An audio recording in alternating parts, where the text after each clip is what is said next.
ani, lalo na po ako.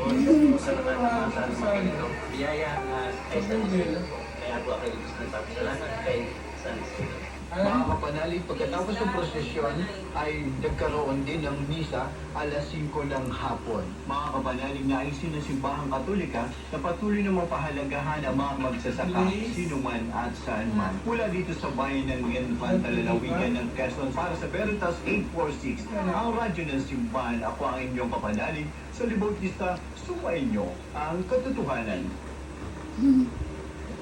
Ronda, Veritas Report! Huh?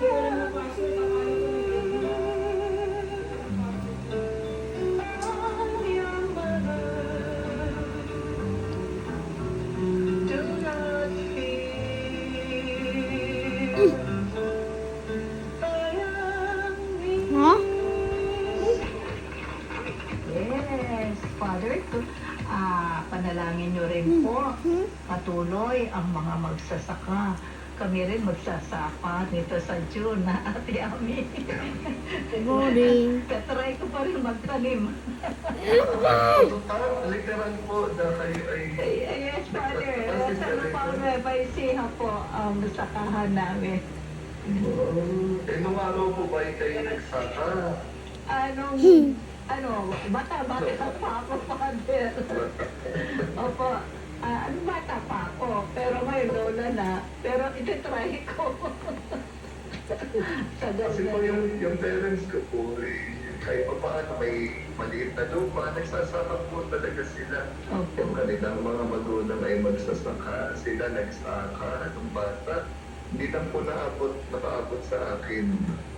Kasi kami ay nagsako na lang, hindi na kami nagsaka. Nagsama ako ng bata. Nagsako na. Kaya, magtanim may bibiro. Sabihin ng Father, dahil siyempre, Pilipinas ang nagturo ng pagtataka sa ibang bansa. Di po ba? Ayos, Pilipinas, sa ating kumukuha ng bigas. So, nawa, kung hindi ulit ang mangyari, hindi na tayo mag-imported kasi, nako tayo ng Pilipinas ngayon, dapat lang, sa atin. Mga naging subdivision sa mga lupa. Kaya pagutan natin yan. Hari nawa, balik yung dating, balik natin. Oo, mahal na yun na naman eh. Marami rin naranasang yan. Pero alam niyo yung mahalaga rin maranasan ng hirap. Opo. Kasi iPhone! nagpapatibay sa atin.